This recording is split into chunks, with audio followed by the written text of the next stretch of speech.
Provérbios 16, verso 18, diz assim, Provérbios 16, 18, a soberba precede a ruína, e a altivez de espírito a queda. Até aí, fecha os olhos, vamos orar. Pai Santo, a Ti a honra, a glória, o louvor, o domínio. Ajuda-nos, Senhor, das nossas fraquezas, nas nossas debilidades. Ajuda-nos a vencer esse horrendo pecado, o pecado do orgulho.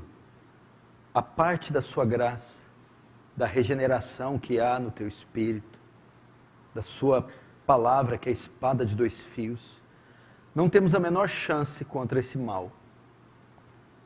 Portanto, que nos dê a sua graça para vencer e lidar com tamanha abominação diante dos seus olhos. Que o teu reino avance, que tu recebas glória para si e nos conforme a sua imagem, em nome de Jesus. Amém.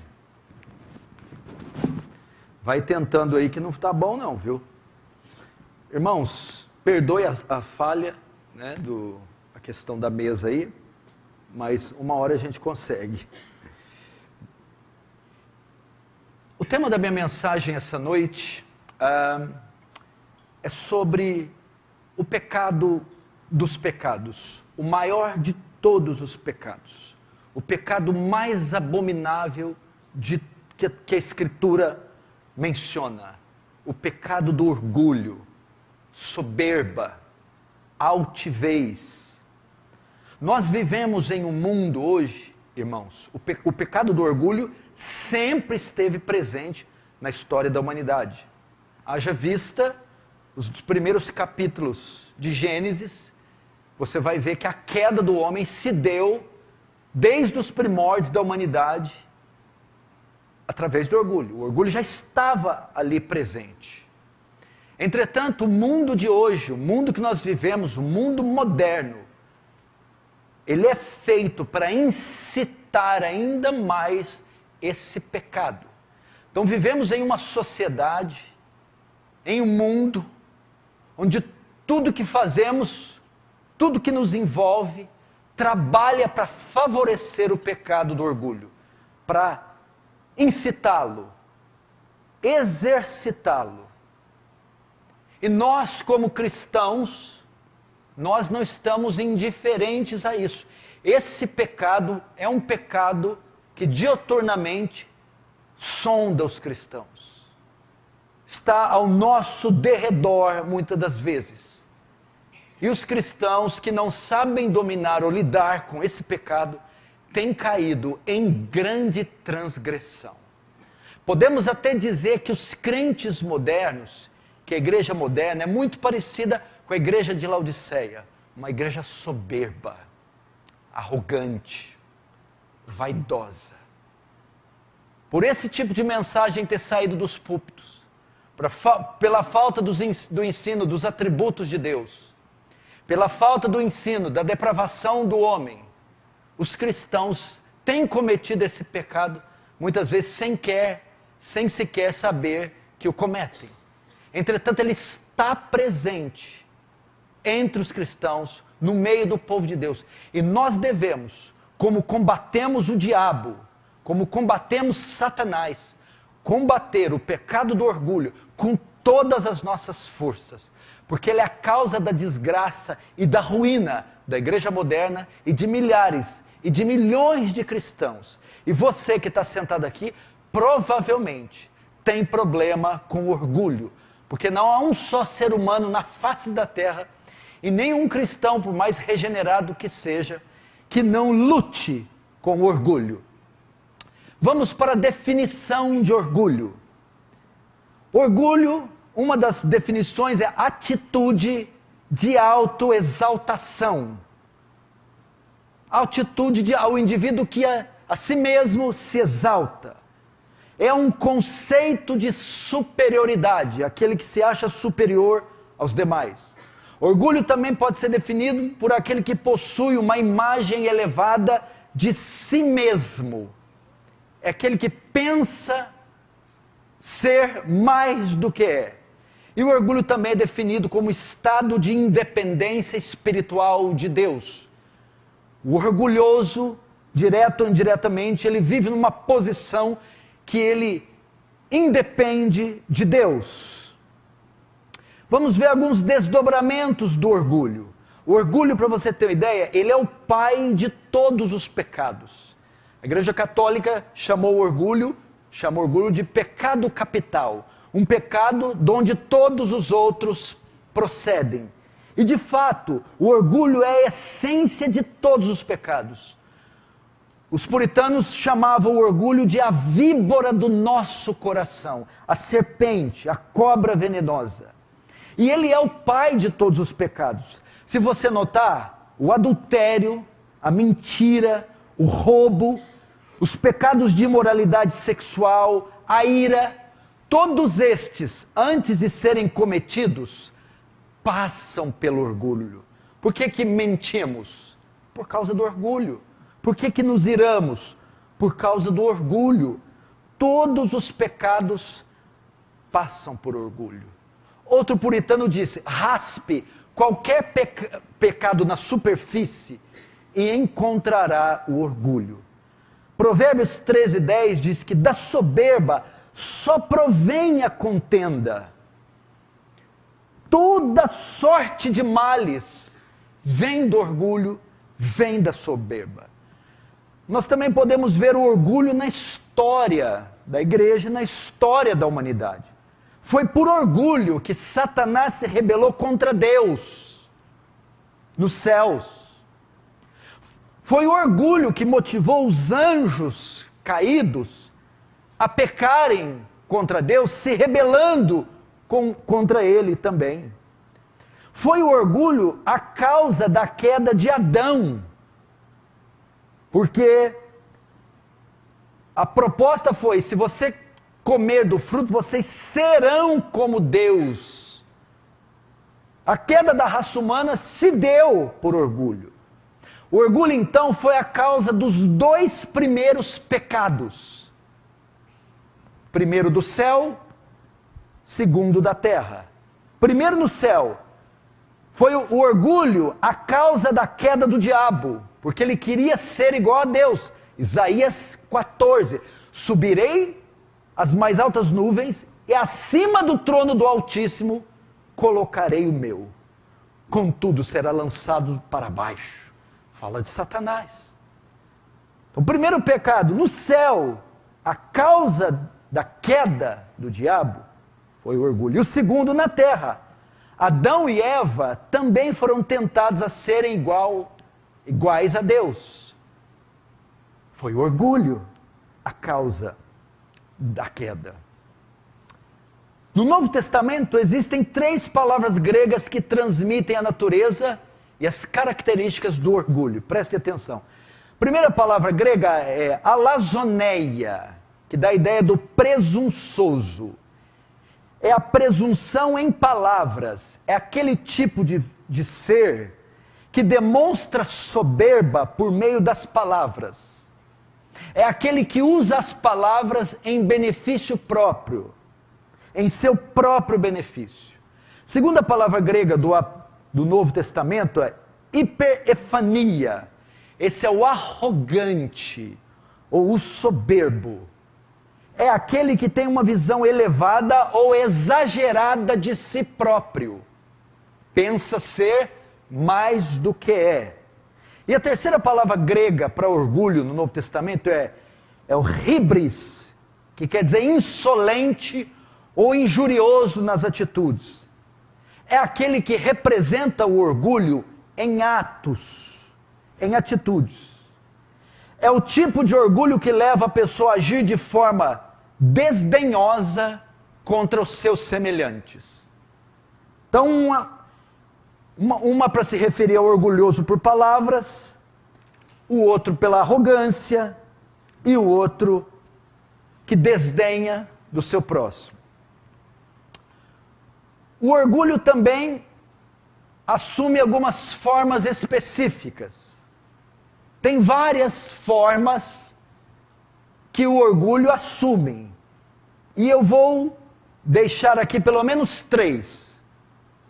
O orgulho, ele assume a forma do ser, do ter e do saber. Vamos por primeiro, o orgulho assumindo a forma do ser. É aquele que quer ser melhor do que os outros. É aquele que, comparado a outras pessoas, se julga melhor. Então, o orgulho assumindo a forma do ser. É aquele tipo de orgulho onde o indivíduo se acha superior, se acha o mais bonito, o mais forte, o mais inteligente, o mais capacitado. Segunda forma que o orgulho assume, a primeira no ser e o segundo no ter. É aquele que é orgulhoso por causa daquilo que ele tem. Bens materiais, conforto, dinheiro, carros, casas, roupas, belezas. Mas não é só possuir bens materiais. É aquele que é orgulhoso porque tem talentos, títulos, diplomas, capacidade, dons. Então ele se orgulha de ter tanto bens materiais como bens morais. Terceira forma que o orgulho assume é na forma do saber. É aquele que é orgulhoso porque sabe mais que os outros, conhece mais que os outros, é mais inteligente que os outros, é mais capacitado que os outros. Então essas são as 3 formas mais comuns que o orgulho assume e que o orgulhoso se orgulha. É porque ele pensa e quer ser melhor que os outros, é porque ele tem ou deseja ter mais que os outros, ou é porque ele quer saber ou sabe mais que os outros. Agora, por que o orgulho é tão abominável? É tão repugnante? É tão asqueroso? E minha proposta essa noite é você não olhar para esse pecado nunca mais com os mesmos olhos. Meu desejo com essa pregação é incitar em você uma ira, uma cólera tão ardente pelo orgulho, a ter náuseas por ele, a ter um ódio santo por esse pecado, e combater ele como se estivesse combatendo com o próprio diabo. Por que ele é tão abominável? Primeiro, porque o orgulho é auto-idólatra. O orgulho nos faz adorar a nós mesmos, ou faz o indivíduo adorar a si mesmo. Ele é auto-idólatra. Ele venera a si próprio, ele louva a si próprio, ele cultua a si próprio. Ele faz com que nos tornemos deuses para nós mesmos. Segundo, porque o orgulho é tão abominável? Porque ele tira o nosso senso de contato com a realidade. Ele faz pensarmos ser o que nós somos e viver uma realidade que nós não temos. Ele tira o senso. A pessoa soberba, ela viaja, ela está fora de si, ela tira o contato da realidade, ela se infla, se incha tanto, que ela perde o senso da realidade e é levada a pensar ser o que ela não é. E viver uma realidade que ela não tem. Ou seja, o orgulho leva o indivíduo a uma ilusão, uma mentira. Terceiro, por que ele é tão abominável? Porque o orgulho inverte a ordem para a qual fomos criados. Nós fomos criados para Deus, para a glória de Deus. A primeira pergunta do breve catecismo de Westminster: qual o fim principal do homem? Glorificar a Deus e gozá-lo para sempre. Mas o orgulho inverte a ordem e ele nos leva a amar a nós mesmos acima de tudo e de todos, inclusive Deus. Quarto, por que o orgulho é tão abominável? Porque o orgulho destrói. E ele, como um câncer, corrói por dentro, mata por dentro. Já viu uma pessoa que está com câncer, vai para o pâncreas, da metástase, começa a definhar, comer. O orgulho faz isso com a criatura. Definha, mata, destrói por dentro. Como Deus vê o orgulho? Isso você está vendo aqui, as minhas reações, na minha visão. Vamos ver qual é de Deus. Como Deus? Primeiro, Deus vê como um pecado. Provérbios 21:4. Os olhos altivos, o coração orgulhoso e a lavoura dos ímpios é pecado. Segundo, como Deus vê o orgulho? Ele tem ódio do orgulho. Salmo 119:21. Deus odeia no seu coração o orgulhoso. Veja só como é que o salmista expressa. Deus não só expressa o ódio de Deus, mas aonde esse ódio reside? Deus odeia no seu coração. Vem das entranhas de Deus, da intimidade de Deus, o ódio que ele tem. E note, aqui ele não diz que ele odeia o orgulho. Diz que ele odeia o orgulhoso. Deus odeia o orgulhoso. Terceiro, como Deus vê? O orgulho é para Deus insuportável. Deus não suporta o orgulhoso. Salmo 101, verso 5. Aquele que murmura do seu próximo às escondidas, eu destruirei. E aquele que tem olhar altivo e coração soberbo, eu não suportarei.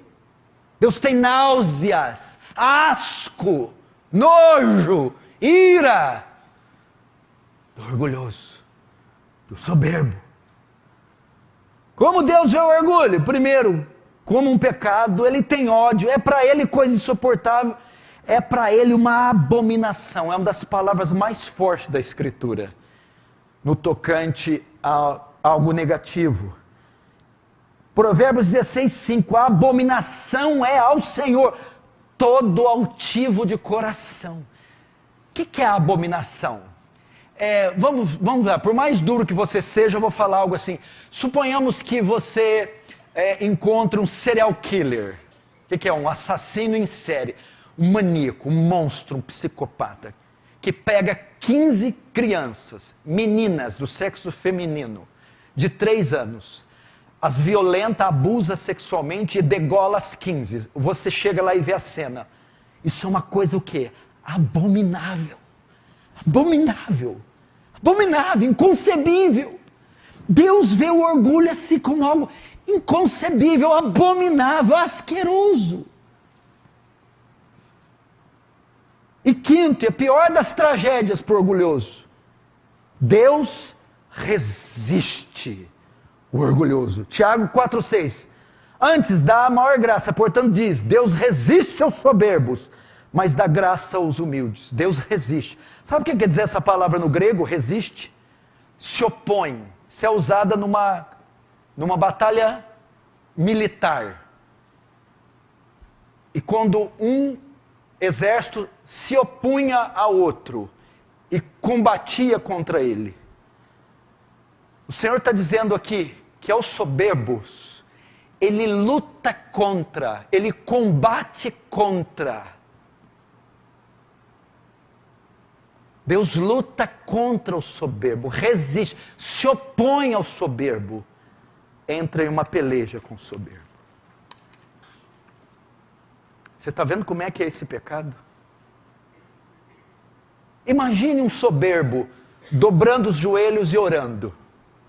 Senhor, um soberbo participando da ceia, um soberbo dando oferta, um soberbo votando. Deus sente náuseas. É um sacrifício que Deus não pode suportar.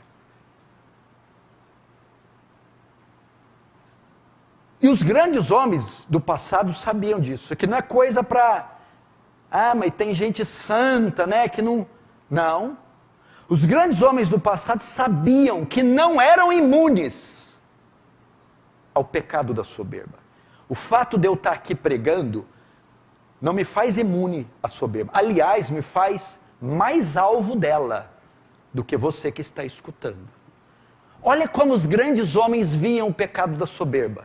Jonathan Edwards, um dos maiores pregadores depois de Paulo e Agostinho de Hipona. Talvez são esses os três. Da era apostólica, Paulo. Da patrística, Agostinho. E do pós-reforma, Jonathan Edwards. Diz que o orgulho é como uma cebola. Você tira uma camada, existe outra. Tira uma, outra, e outra, e outra, e outra. Robert Moore McCheyne, outro puritano, dizia, olha só, eu sei que sou orgulhoso e sei que não conheço nem metade do problema. Jonathan Edwards novamente, meu coração é um abismo sem fim, de todos os tamanhos, cheio de orgulho. Cotton Mather, outro puritano, eu tenho desejo de enxergar o meu orgulho como a própria imagem do diabo. Henry Martin diz, os homens frequentemente me admiram, e eu me sinto bem com isso. Mas como eu odeio o prazer que sinto nisso. Thomas Shepard, presta atenção nisso. Ontem, à tarde, eu jejuei, só para mim mesmo, sem que ninguém soubesse, para conquistar todo o orgulho restante do meu coração. Ele jejuou. Para quê? Só para que, através daquele jejum, todo o orgulho que ele não tivesse cometido, através daquele jejum, ele cometesse. A ideia é que eu estava vaidoso, mas eu decidi jejuar para eu ficar mais vaidoso ainda. Sabe quem são esses homens aqui? Se pegar nós todos juntos, não dá na unha deles. E eles se consideravam monstros quando percebiam o pecado do orgulho no coração. Vamos ver agora os sintomas do orgulho, para você saber se você tem ou não. Que você tem e que eu tenho, isso é fato. Né? Nós vamos saber que proporção que você tem ou não. Porque o Martyn Lloyd-Jones disse que até nossa humildade é soberba. Salomão disse que até a lavoura do ímpio é soberba. Ou seja, o trabalho da mão do ímpio. É tudo orgulho. Mas vamos ver os sintomas, não para saber se você tem orgulho. Todos nós temos. Mas se você é uma pessoa orgulhosa, é diferente. Ter orgulho, lidar com orgulho, todos temos, todos lidamos. Andar constantemente em orgulho é um sintoma de uma pessoa orgulhosa. Primeiro sintoma do orgulhoso, a busca pelo louvor. O orgulhoso fica à procura do louvor, do elogio, da glória dos homens. E o orgulho, lembra, passa pelo ser, ter e saber. Então o orgulhoso quer ser reconhecido, engrandecido, supervalorizado por aquilo que ele tem.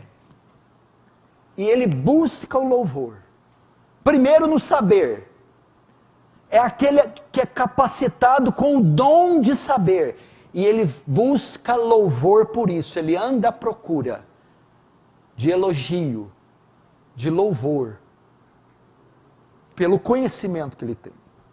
Segundo, no ter.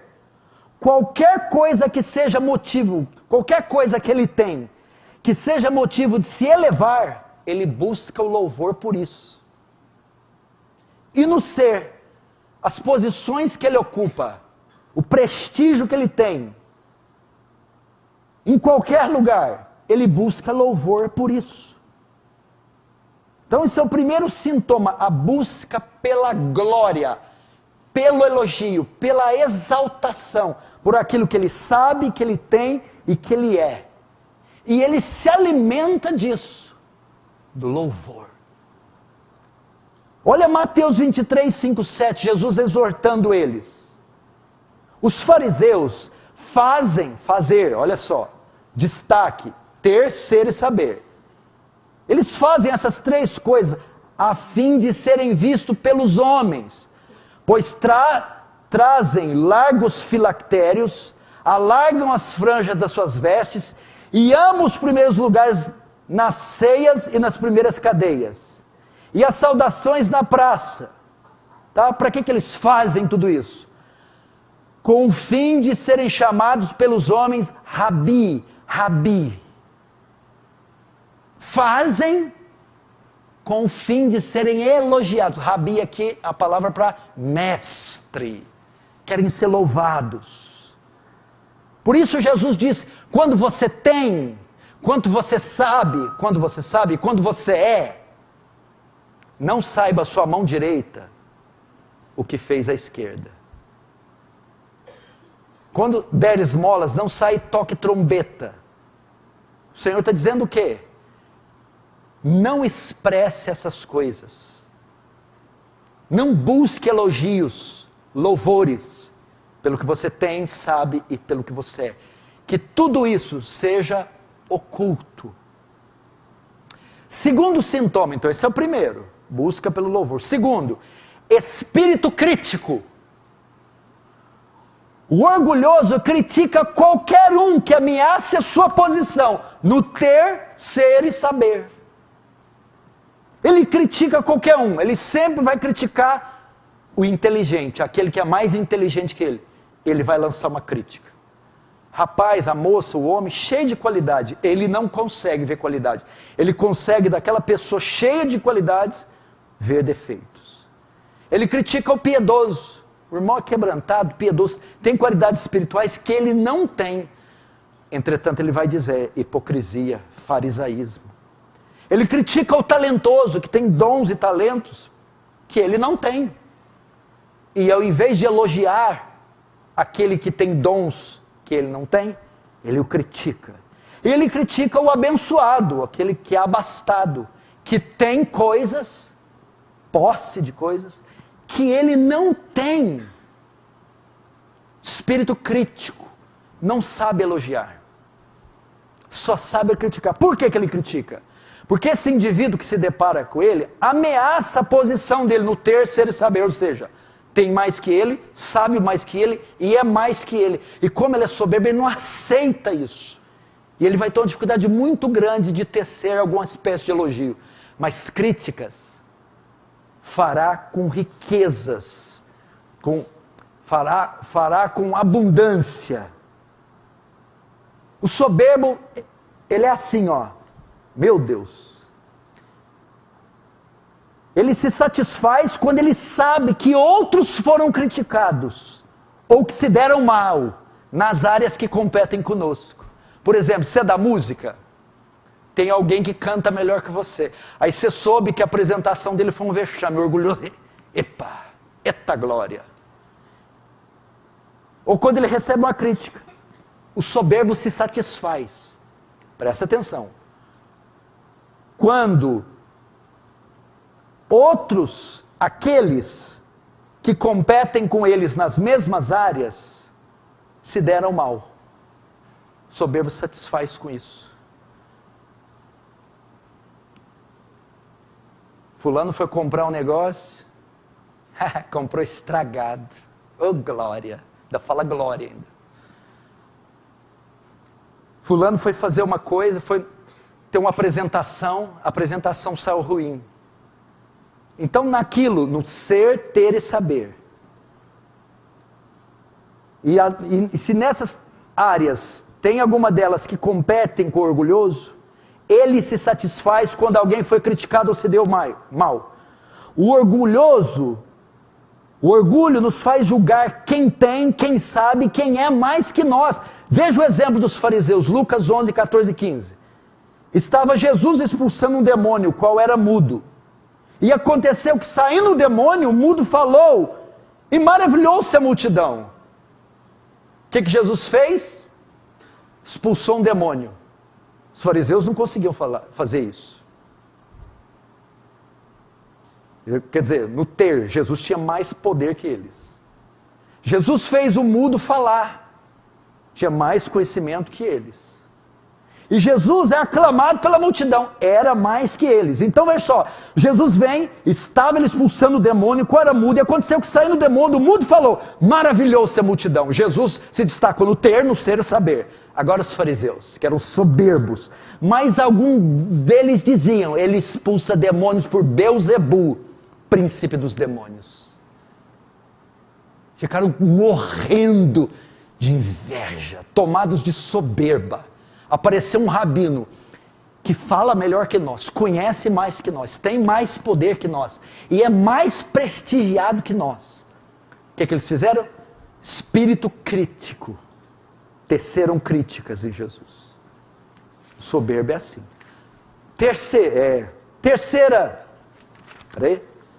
Terceiro sintoma do orgulhoso. A inveja. A inveja é o quê? O soberbo é assim, ó, quando Deus faz algo com o outro, que não faz com ele, ou quando Deus faz uma coisa com o outro, que não faz conosco, o soberbo, ao invés de ser grato, ele fica com inveja. Ele queria ter recebido aquilo que o outro recebeu e ele não. Ele não tem um espírito de gratidão, diz, ele não merece ter aquilo, ele não merece estar ali onde está, ele não merece ter isso não.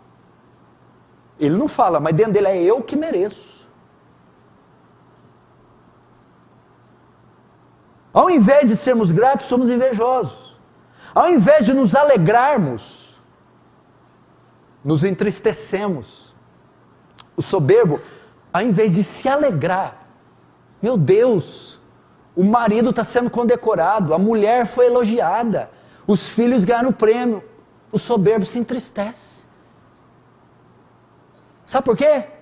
Porque ele queria que chamasse ele, mas como chamou a mulher, ele fica triste. Se ele fosse humilde, ia fazer uma festa.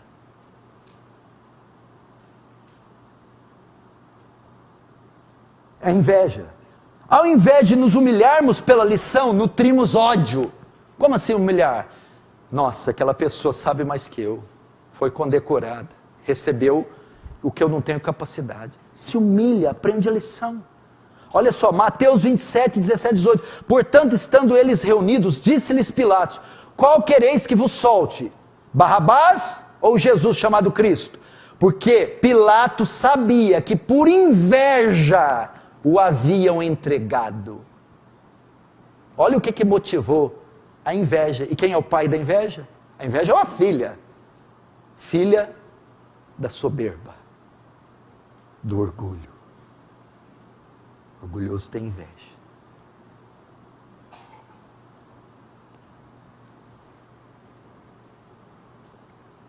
Quarta, essa que é a mais marcante característica, sintoma do soberbo.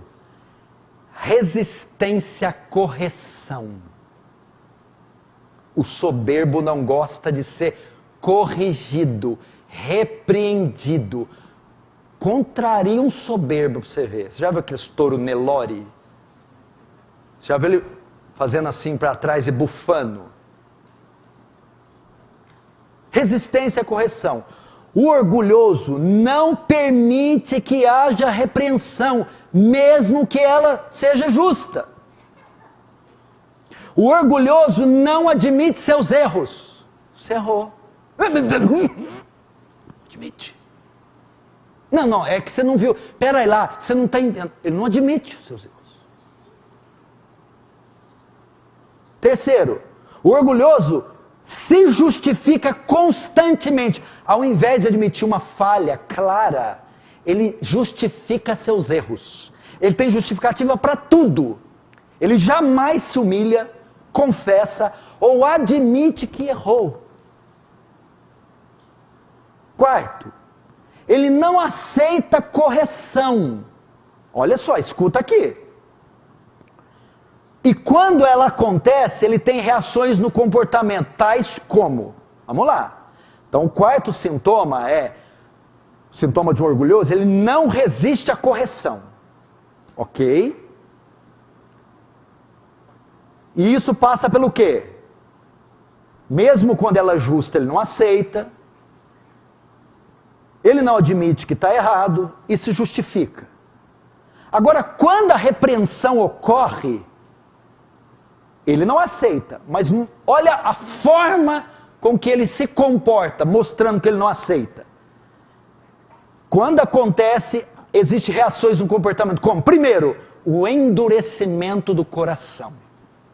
Se você repreende um soberbo, se você corrige um soberbo, a primeira reação, o endurecimento do coração.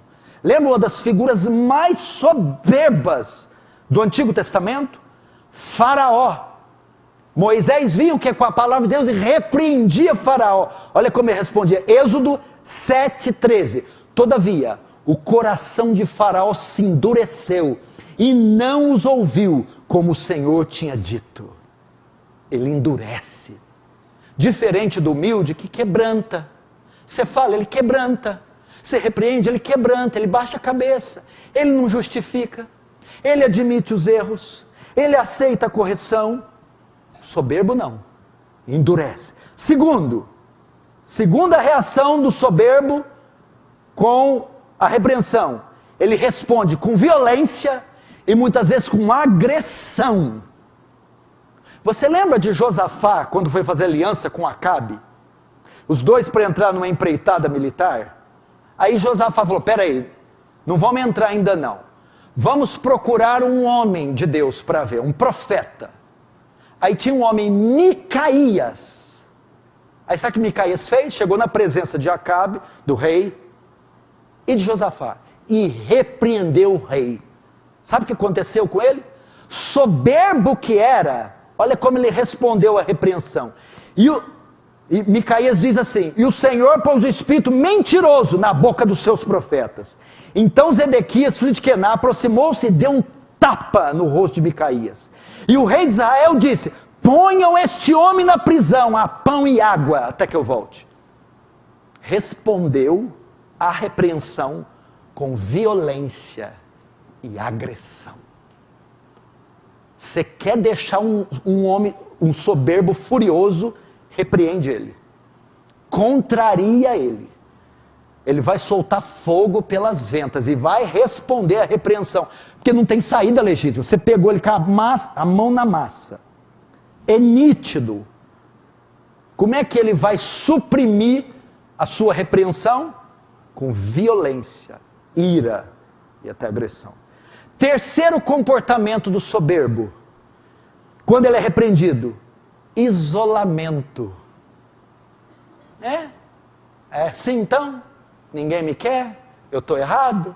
Tá bom então. Sabe o que ele faz? Se cala e se isola. Provérbios 18:1. Olha o que diz. Busca satisfazer só o seu próprio interesse, aquele que a si mesmo se isola e se insurge contra toda a sabedoria.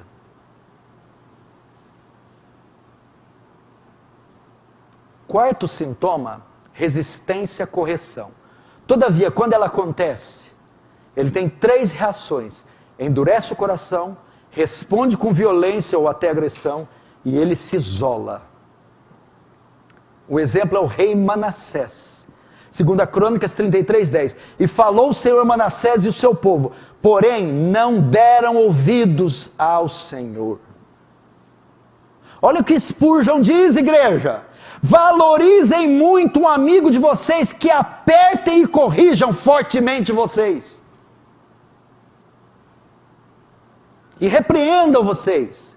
Por mais que você não goste, isto te aperfeiçoa.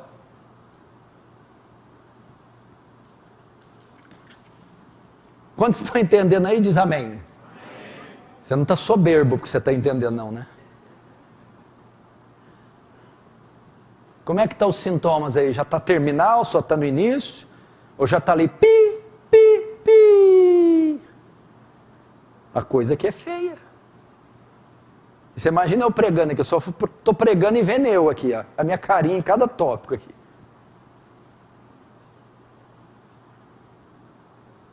Vamos agora para soluções, porque ninguém vai aguentar mais 5 minutos falando disso aqui, né? Como vencer o orgulho, André? Você já está famoso, não vou falar seu nome, mas não, já estão querendo a tua cabeça. Só fala o sobrenome, é virtuoso. Como vencer esse pecado desgraçado, maldito, asqueroso, abominável, insuportável, intragável? Como vencer? Vamos lá. Soluções para orgulho. Primeiro, vou falar o básico que todo mundo sabe, mas é essencial. Volte-se para a oração. Você só vai vencer esse asqueroso, gigantesco, descomunal pecado com os seus joelhos. Por isso é que nós dobramos o joelho. Já vence o orgulho se humilhando, botando a boca no pó. Meu irmão, confessando essa maldição. Derrame seu orgulho diante do trono da graça. Veja o orgulho como anomalia, como algo aterrorizante, e peça a Deus para livrá-lo disso. Confesse o dia e noite diante de Deus, admita, não fica, mas porém, então, sabe, não, diga, eu sou soberbo, Deus. Coloque gravidade na oração, diga, Senhor, estou prestes a morrer, e se arrependa com agonia. É como a mulher dando parto, dando a luz, meu irmão, dê parto, que você vem expelir esse mal com dores, com agonia diante de você. Isso não é uma coisa que você vence em 2 semanas, meia hora de oração, não, filho. Isso aqui é uma luta de anos, jejuns e orações, clamando, até que o Espírito Santo venha e livre você, gradativamente, paulatinamente. Segunda forma de vencer o orgulho. Primeira oração. Segundo, volte-se para a palavra. O que Jeremias diz? Não é minha palavra, fogo, diz o Senhor, e martelo que esmiuça a penha, martelo que quebra a rocha. A palavra é um martelo, é uma bigorna que despedaça o orgulho. Volte-se para a palavra. Como assim? Pegue todos os textos que a Bíblia fala sobre orgulho e se conforme a esses textos, verbalize esses textos, ore esses textos, clame pelo cumprimento desses textos, use a espada de 2 fios, use o fogo abrasador de Deus, use o martelo de Deus para quebrar o orgulho. Terceiro, olhe para os atributos de Deus. Sabe por que somos tão soberbos? Porque nós achamos que Deus precisa da nossa ajuda. Porque o Deus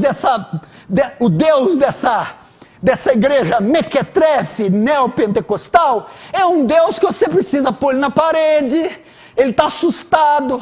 Tem um outro gaiato aí dizendo que não tem nada a ver com a pandemia. Deus fez o mundo e deixou o mundo. Eu não sei onde ele está, deve estar em outra galáxia, jogando, não sei o que ele está fazendo.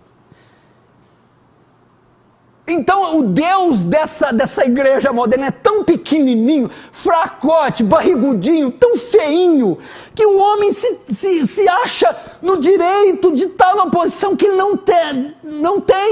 Agora, quando você voltar para o estudo dos atributos de Deus, a supremacia de Deus, a soberania de Deus, os decretos de Deus, a justiça de Deus, a imensidão, a infinitude de Deus, a transcendência de Deus, a onipotência, a onisciência, a onipresença, você vai diminuir. Aí vai acontecer igual Isaías. Já dizia, Isaías estava que estava. Quando viu o trono de Deus, disse, ai de mim que vou perecendo. Ou quando Pedro teve noção de quem é que falava com ele, quando Jesus o chama para largar as redes e seguir, ele diz, afasta-se de mim, Senhor, porque eu sou um pecador. O orgulho de Isaías, de Pedro, foi despedaçado. Estude a grandeza de Deus, estude a glória de Deus, que vai vencer seu orgulho. Quarto, remédio, pratique a humildade, o oposto do orgulho. Como assim? Você quer vencer? Se submeta a práticas humildes. Sirva as pessoas. Para de dar uma de patrão. Vou lembrar aqui até de uma igreja lá de Campo Grande, o Caio Baez, que citava muito. Quando chegava na igreja, o irmãozinho recebia assim. Aí chegava, oi, paz e graça, paz. Ô irmão, eu tô chegando hoje. Fica tranquilo, eu sou seu tapete. Seja o tapete, irmão. Você está sendo rei demais. Eu sou seu tapete. Pode pisar, pisa, estribucha, faz o que você quiser. Eu sou seu tapete. serve pessoas, visite membros mais desprezados da igreja, mais pobres, mais humildes, se envolva com gente humilde, com serviços humildes, com obras, isso mói teu orgulho. Sai com o irmãozinho, vai comer um PF com ele no centro ali de 12 conto, com aquele feijão azedo vencido, vai lá.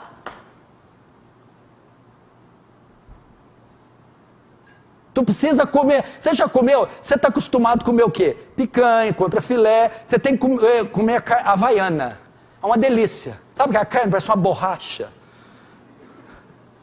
Ah, isso quebra o orgulho do camarada. Aí você fala, Deus do céu, como é que alguém tem coragem de comer isso aqui? Aí o irmãozinho diz, tá bom, né?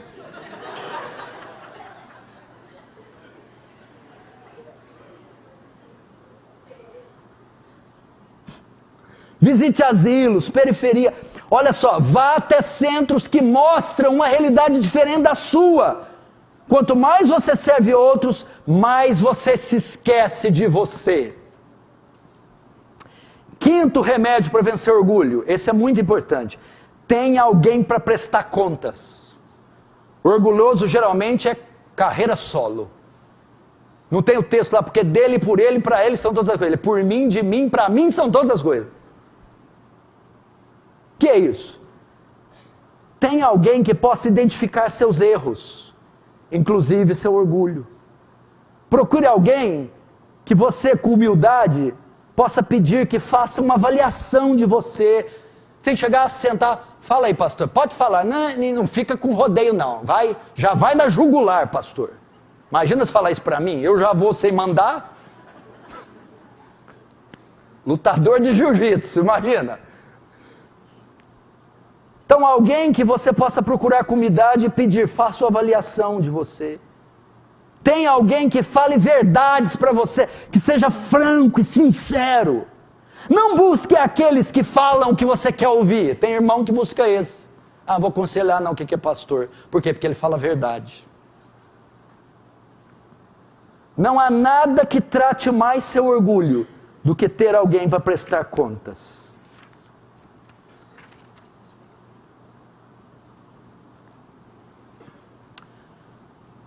Irmãos, aqui está então a raiz do orgulho,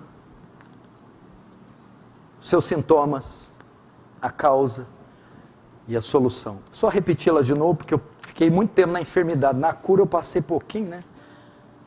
Só mais uma vez. Volte-se para a oração, volte-se para a palavra, estude os atributos de Deus, pratique a humildade e busque alguém para prestar contas.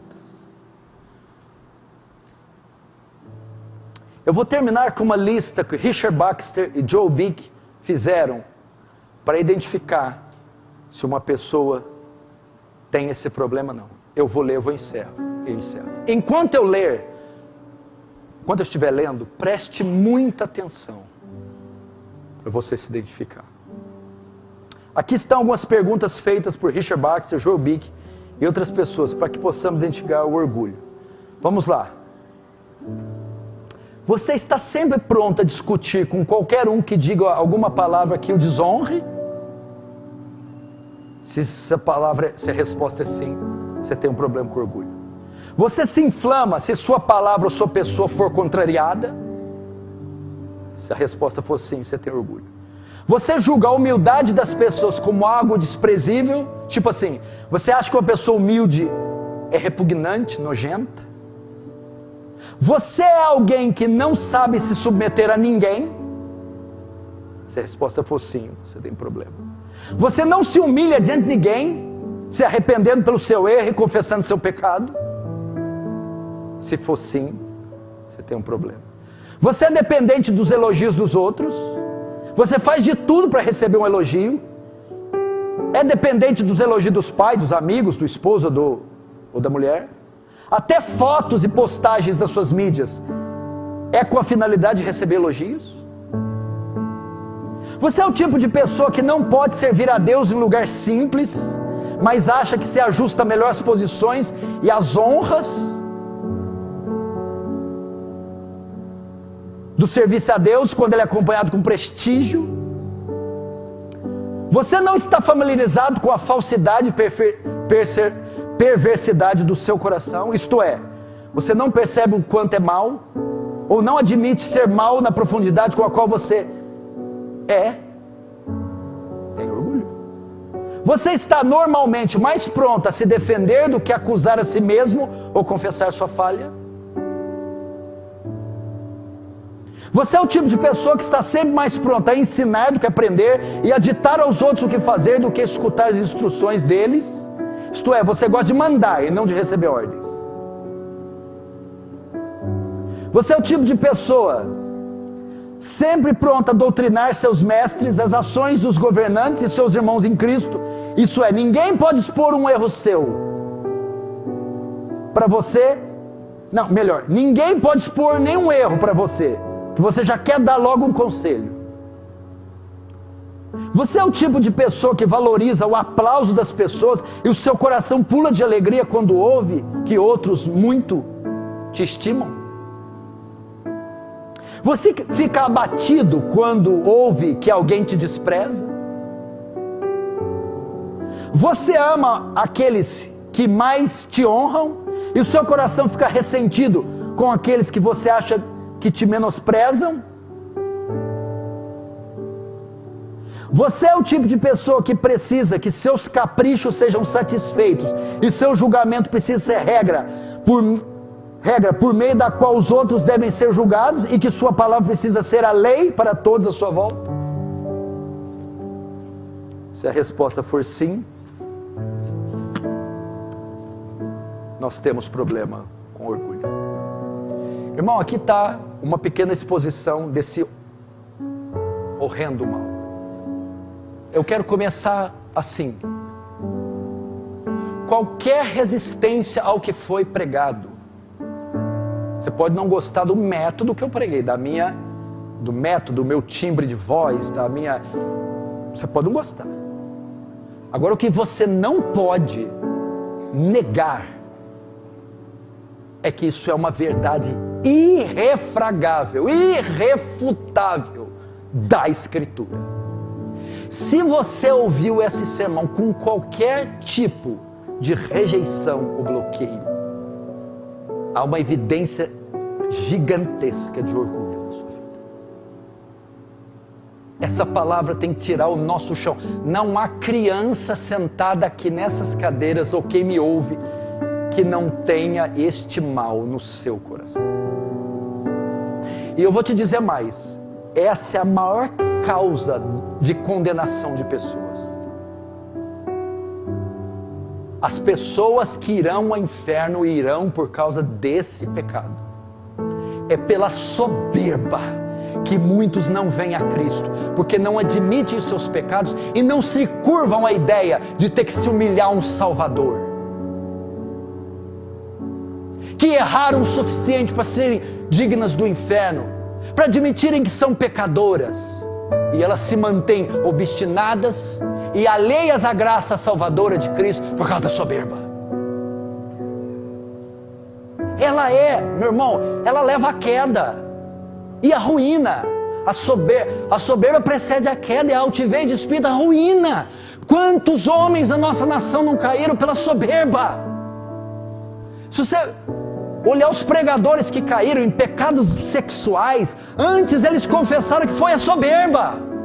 A soberba levou empresários a cair, a soberba levou Roma a cair. Roma caiu por causa do pecado de imoralidade que estava atrelado à soberba dos seus imperadores. Impérios caíram pela soberba. Por que o terceiro Reich caiu? Adolf Hitler. Porque os generais disseram para ele teve uma estratégia: vamos 3 frentes de batalha, vamos invadir Kiev, Moscou e Leningrado. Os generais disseram: não, Hitler, 3 frentes de batalha é muito, e por causa da soberba vocês não sabem nada de guerra. Hitler perde a guerra, o terceiro Reich acaba, e ele se suicida. Soberba destrói casamentos, destrói famílias, derruba ministérios, destrói tudo. O homem arrogante não aceita repreensão, ele anda sozinho achando que é o dono da verdade. E a coisa mais trágica eu vou deixar para outra pregação. Isso aqui dá outra pregação. Ele dá a graça aos humildes, mas resiste os soberbos. A graça que nós precisamos para vencer o pecado, a graça que nós precisamos para a santificação, a graça que precisamos para manter-nos de pé, Deus tira do homem por causa da soberba, e Ele entrega as suas iniquidades, as suas peçonhas. Deus, vou retribuir a sua soberba, retendo-lhe a minha graça, e você se tornará uma besta incontrolável. Os megalomaníacos não são todos assim, soberbos? Os assassinos, criminosos, psicopatas, sociopatas, soberbos, porque Deus os entregou.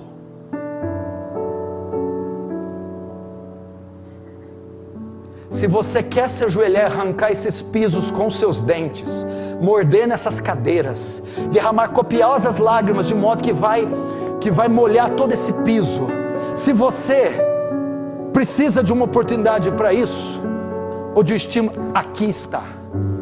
Esse é o pecado que está nos matando, e ele merece toda a nossa atenção, nossas fibras. Vamos fazer isso agora. Se você sentir, se ajoelha e vamos travar uma guerra com esse pecado maldito. Feche os seus olhos agora, vamos orar.